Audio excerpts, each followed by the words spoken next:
எல்லாருக்கும் வணக்கம்.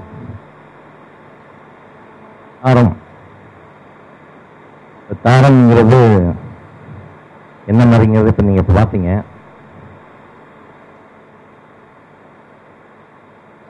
தாரம் பேசணும்னா நமக்கு மனைவி பந்தாட்டின்னு தெரியும். இந்த ரம் பிடிச்சோம்னா என்னங்கிறது உங்களுக்கு தெரியும். ஈவினிங் ஹவர்ஸு எல்லாரும் 6 மணி ஆயிடுச்சு. இந்த பின்னாடி இருக்கிற ரன் மேலே தான் எல்லாருக்கும் ஒரு கிக் இருக்கு. தாரம் நல்லா இருந்ததுன்னா தான் எதுவுமே நல்லா இருக்கும். சில பேர் சொல்லுவாங்க எனக்கும் ஒன்று ஆச்சரியம் அப்படின்னா, அந்த மாதிரி இல்லாமல் இந்த தாரம் நல்ல கிளிகிழிப்பான தாரமாக இருக்காங்க. தாரம் நல்லா இருக்கும். பொதுவாக ஜென்ரலாகவே தாரங்கிற ஒய்ஃபு நல்லா இருக்குன்னா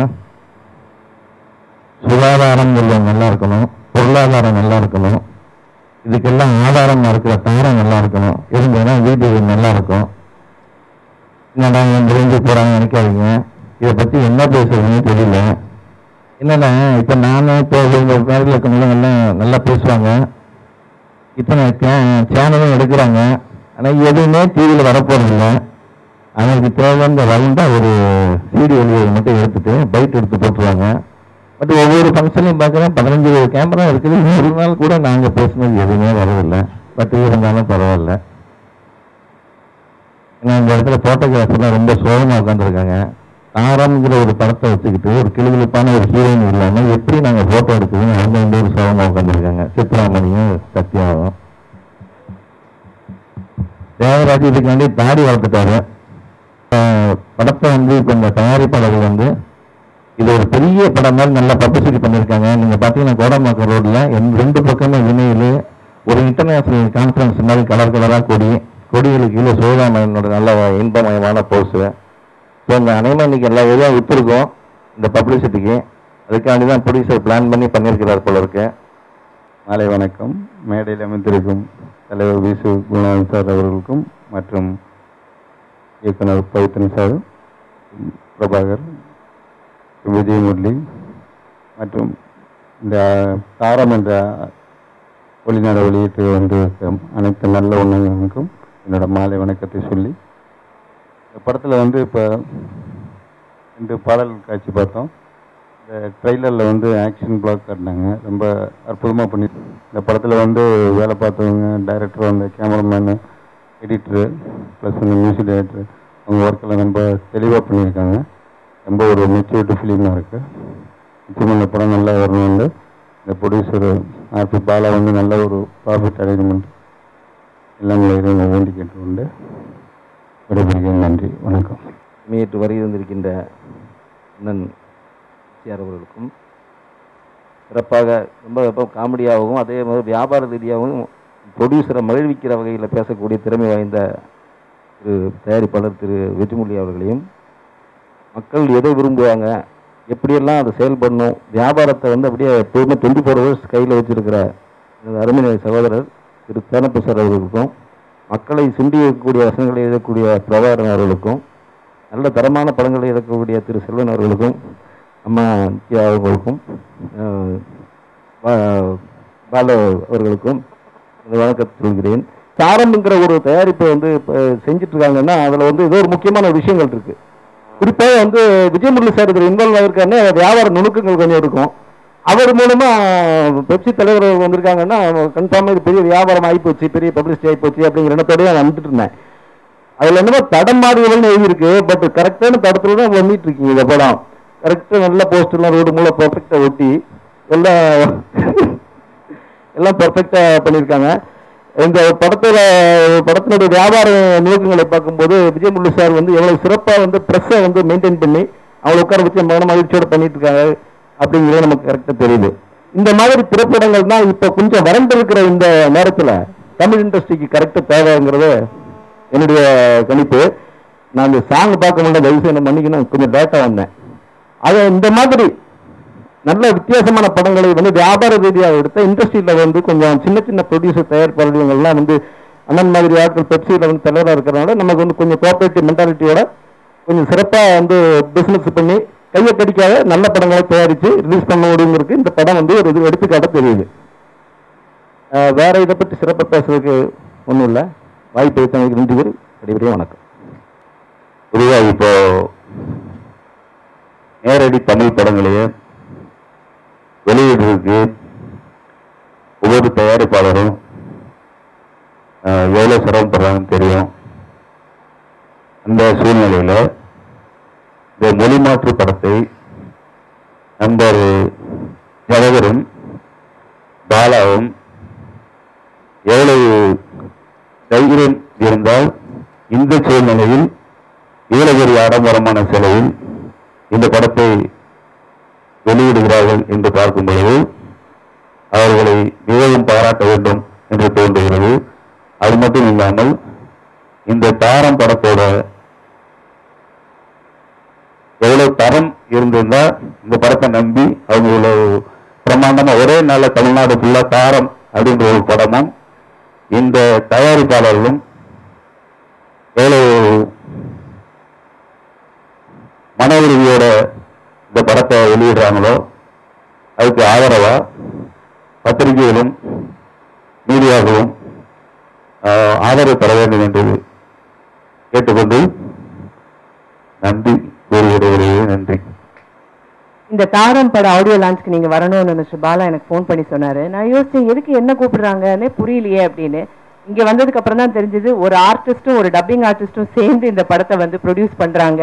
ஸோ அதனால நம்மளும் ஒரு ஆர்டிஸ்டும் டப்பிங் ஆர்டிஸ்டா இருக்கிறதுனால தான் கூப்பிட்டுருக்காங்க அப்படின்னு புரிஞ்சுது. பாலா வந்து ஒரு டப்பிங் ஆர்டிஸ்டா தெரியும், ஒரு ரைட்டரா பிரபாகர் சார் கிட்ட நிறைய வருஷம் ஒர்க் பண்ணிருக்காருன்னு தெரியும். பட் அந்த படத்துல ஒர்க் பண்ண ஆர்டிஸ்ட்லாம் சொன்னாங்க வசனங்கள் ரொம்ப யதார்த்தமா இருக்கு, யூஸ்வலான மொழி மாற்று படத்துக்கு உண்டான வார்த்தைகள் இல்லாம நம்ம நேரடி படத்துல எப்படி பேசுவோமோ அந்த மாதிரி வசனங்கள் ரொம்ப யதார்த்தமா இருக்கு அப்படின்னு சொன்னாங்க. ஸோ சினிமாங்கிறது வந்து மவுத் பப்ளிசிட்டி தான், இதுவே வந்து அவங்களுக்கு ஒரு பெரிய பப்ளிசிட்டியா இருக்கும்னு நினைக்கிறேன். முன்னாடி பேசினவங்க சொன்ன மாதிரி நேரடி படங்களை தயாரித்து ரிலீஸ் பண்றதே கஷ்டமா இருக்கிற இந்த காலத்துல ஒரு மொழி மாற்று படத்தை இவ்வளவு தைரியமா ரிலீஸ் பண்றாங்கன்னா அவங்க தைரியத்தை நான் பாராட்டுறேன். இந்த படம் வெற்றி அடையணும்னு கடவுளை வேண்டிக்கிட்டு வாய்ப்பு கொடுத்ததுக்கு நன்றி வணங்குறேன். நன்றி.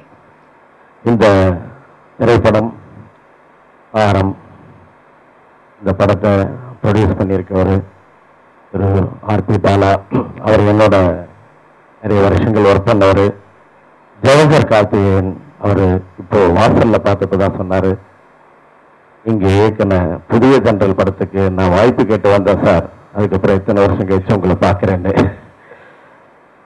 எவ்வளவு பெரிய இடைவெளி இருந்தாலும் மீண்டும் கலைத்தாயின் படியிலேயே நாம் சந்தித்துக் கொண்டிருக்கிறோம். அதற்கு நாம் முதற்க நன்றி தெரிவிக்க வேண்டும். எனக்கு ஒரு சின்ன ஒரு கதை ஒன்று ஞாபகம் வருது. அதில் உண்மை நிகழ்வு. மும்பை திரையுலகில் நௌஷாத் அப்படின்னு சொன்னா மிகப்பெரிய இசையமைப்பாளர், அவங்கள தெரியாதவங்க யாரும் கிடையாது. எம்எஸ்சி சார்லாம் எனக்கு வந்து அவங்க குருன்னு சொல்லியிருக்காங்க. அப்படிப்பட்ட ஒரு இசை அமைப்பாளர். அவருக்கு ஒரு பாராட்டு விழா பல 100 படங்கள் அவர்கள் இசையமைத்த பிறகு இந்தியாவிலேயே மிகப்பெரிய அரங்கம் என்று சொல்லக்கூடிய மும்பை சண்முகானந்த ஹாலில் அந்த பாராட்டு விழா நடைபெற்றுக் கொண்டிருக்கிறது. அந்த பாராட்டு விழாவிற்கு இந்தியாவிலிருந்து அனைத்து அரசியல் கலையுலகை சார்ந்த தலைவர்கள் அவரை வாழ்த்து சென்றிருக்கிறார்கள். அனைவரும் வாழ்த்தினார்கள். வாழ்த்து முடிந்த பிறகு நன்றி சொல்லும் போது அவர் சொன்னார், இந்த சண்முகானந்த ஹாலில் எதிரில் இருக்கக்கூடிய பூங்கா சரியாக கடப்பதற்கு 100 அல்லது 120 அடி தூரம் இருக்கக்கூடிய ஒரு பூங்கா. அந்த பூங்காவில் தான் நான் 40 வருடங்களுக்கு முன்னால் என்னுடைய ஆர்மோனியத்தை வைத்துக் கொண்டு நான் வாசித்து நான் இசையமைப்பாளனுக்கான முயற்சிகளை செய்து கொண்டிருந்தேன். அப்பொழுது இங்கு விழா நடக்கும்போது நான் இந்த அரங்கத்திற்குள் செல்ல மாட்டோமா என்று இயங்கியிருக்கிறேன். இன்று நான் இங்கு அமர்ந்திருக்கிறேன். அனைத்து கலையுலக பிரம்மாக்களும் என்னை வாழ்த்திக் கொண்டிருக்கிறார்கள். நான் படங்களை பார்க்கும்போது கலை அலையோடு இருந்துச்சு, இளமை இதமாக இருந்துச்சு. அதனால் நீங்கள் ஏமாந்துருக்க மாட்டீங்கன்னு நினைக்கிறேன். தேவி சிரிக்கவே மாட்டேங்கிறாரு, அவருக்கு அது ஒப்புதல் இல்லை, அதெல்லாம் பார்க்காததா அவர் பார்த்துட்டேன் அப்படின்னுவார். 2 வாழ்க்கையை ஆரம்பித்த இருவர் இங்கே இந்த தயாரிப்பாளர்கள் மாதிரி முன்னால் ஏறத்தாழ 50 வருஷத்துக்கு முன்னாடி வாழ்க்கையை ஆரம்பித்தாங்க. அதை நான் நினச்சி பார்த்தேன் மேடையில் உட்காந்துருக்கும்போது. ராவணன் சாருக்கு தெரியும்னு நினைக்கிறேன். ஒருத்தர் வீனஸ் கிருஷ்ணமூர்த்தி, இன்னொருத்தர் நம்ம தியாகராஜனோட அப்பா கோவிந்தராஜ்.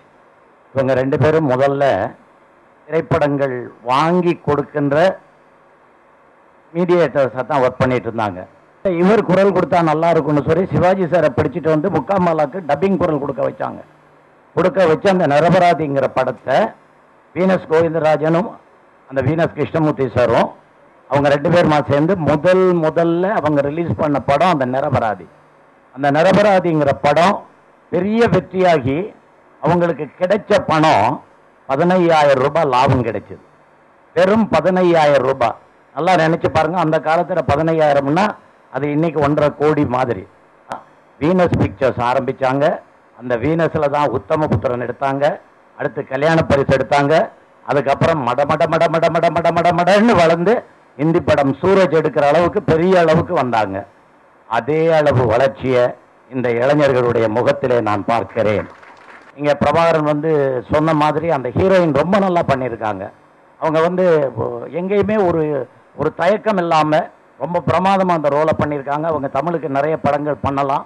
வந்தா முன்னாடி இருந்த சாரதா மாதிரியோ அந்த மாதிரி ஒரு நல்ல நடிகை கிடைப்பாங்கன்னு நான் நினைக்கிறேன். இதே தயாரிப்பாளர்கள் இவங்க ஸ்ட்ரெயிட் பிக்சர் ஒன்று உடனடியாக எடுத்து இங்கே நல்ல கலைஞர்களை வச்சுருக்காங்க.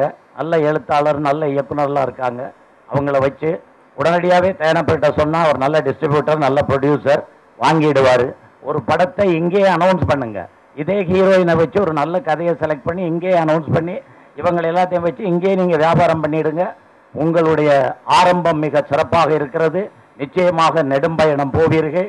நிச்சயமாக பெரிய வெற்றியை காண்பீர்கள். வாழ்க வளர்க என்று கூறி விடைபெறுகிறேன். நன்றி. பிரபாகர் சாரை கூப்பிட்டப்போ அவர் நான் முக்கியமான ஷூட்டிங்கில் இருக்கேன் பாலா, என்னால் வர முடியாதுன்னு சொன்னாங்க. இல்லை சார், நீங்கள் கண்டிப்பாக வந்தாகணும், நீங்கள் வந்து வாக்கினா தான் இந்த விழாவுக்கே ஒரு நிறைவு கிடைக்கும்னு சொன்னேன். அவர் வந்து பாண்டிச்சேரிலேருந்து தெளிவாக தான் வந்திருக்காங்க. அவங்க சொன்னாங்க, சார் இல்லை பாலா, ரொம்ப முக்கியமான விஷயம்லாம் எனக்கு கூப்பிட்டாங்க, நான் வரல, அது மீறி நான் வந்து உன்னோட விழாவுக்கு வந்தால் எனக்கு தப்பாகிடும்னு சொன்னாங்க. இல்லை சார், நீங்கள் ஒரு தடவை முடிவு பண்ணுங்க, உங்களுக்கு வரணும்னு முடிவு பண்ணிட்டீங்களான்னு கேட்டேன். இல்லை, வரணும்னு முடிவு பண்ணிட்டேன். நான் ஃபோனை கட் பண்ணிட்டேன். ஏன்னா அவர் ஒரு தடவை முடிவு பண்ணிட்டா அவர் பேச்சு அவரே கேட்க மாட்டார். அந்த வசனத்தை எழுதுனதும் அவர் தான். மிகப்பெரிய ப்ராப்ளம் அது. இனிமே பேசுறதுக்கு எதுவும் இல்லை, என்ன எல்லாருமே பேசிட்டாங்க. இந்த படத்தோட பேர் தாரம். இந்த படத்தை தயாரிக்கிறதுக்கு முக்கிய உதவியா இருந்தது என்னோட தாரம், என்னோட மனைவி கௌசல்யா. ஒவ்வொரு மனுஷனுக்கும் பின்னாடி ஒரு வெற்றி, ஏதாவது ஒவ்வொரு ஆளோட வெற்றிக்கு பின்னாடி ஒரு பெண் இருப்பாங்கன்னு சொல்லுவாங்க. நிறைய திரைப்படத்துல பார்த்துருக்கேன், கேள்விப்பட்டிருக்கேன் நிறைய பேர் சொல்லி. ஆனா நான் இன்னைக்கு இந்த ஸ்டேஜ்ல ஒரு தயாரிப்பாளரை உங்ககிட்ட பேசிட்டு இருக்கேன்னா அதுக்கு முக்கிய காரணம் என்னோட மனைவி கௌசல்யா. அப்படிப்பட்ட ஒரு நல்ல கேரக்டர். முக்கியமா இந்த படத்தை தயாரிக்கிறதுக்கு எனக்கு உதவியா இருந்த திரு கோபி அவர்கள், அவருக்கு முக்கிய நன்றியை தெரிவிச்சுக்கிறேன். 2 பேரும் வரல, பிரபு சங்கர் அண்ட் ஸ்ரீகுமார், அவங்களுக்கும் நன்றி தெரிவிச்சிருக்கேன். நிறைய பேசியாச்சு. எல்லாருக்கும் நன்றி, வணக்கம். இந்த நிகழ்ச்சிக்கு என்னை அழைத்தமைக்கு திரு பாலா அவர்களுக்கு நான் நன்றியை தெரிவித்துக் கொள்கிறேன். பாலாவை எனக்கு டப்பிங் ஆர்டிஸ்டா ரொம்ப வருஷமா தெரியும். அதே சமயம் திரு பிரபாகர் சார் அவர்களோட அவர் அசிஸ்டண்டா இருந்து எனக்கு தெரியும். பிரபாகர் சாரோட கூட நான் ஒர்க் பண்ணியிருக்கேன். நிறைய படங்கள் அவர் வசனம் எழுதி நானும் டப்பிங் பேசியிருக்கேன். இப்போ அவர் டப்பிங் ஆர்டிஸ்டா இல்லாம திரு பாலா அவர்கள் தயாரிப்பாளராகவும் அவதாரம் எடுத்திருக்காரு. முயற்சி உடையோர் இகழ்ச்சி அடையார்னு சொல்லி கேள்விப்பட்டிருக்கேன். ஸோ அந்த முயற்சியினாலதான் இன்னைக்கு திரு பாலா அவர்கள் ஒவ்வொரு ஸ்டெப்பா முன்னேறி தயாரிப்பாளர் ரேஞ்சுக்கு வந்திருக்காரு. இந்த படம் தாரமுக்கு அவர் வசனம் எழுதியிருக்காரு. ஒரு நெகட்டிவ் கலந்த ஒரு ஹீரோயினுக்கு பேசின எனக்கு ரொம்ப பிடிச்சிருந்தது. அண்ட் மலையாளத்துல இந்த படம் மிகப்பெரிய வெற்றி அடைஞ்ச படம். இது உண்மையில தமிழ்லையும் அதை விட மிகப்பெரிய வெற்றி அடையும் என்று நம்புகிறேன். அந்த இறைவனை வேண்டுகிறேன். நன்றி, வணக்கம்.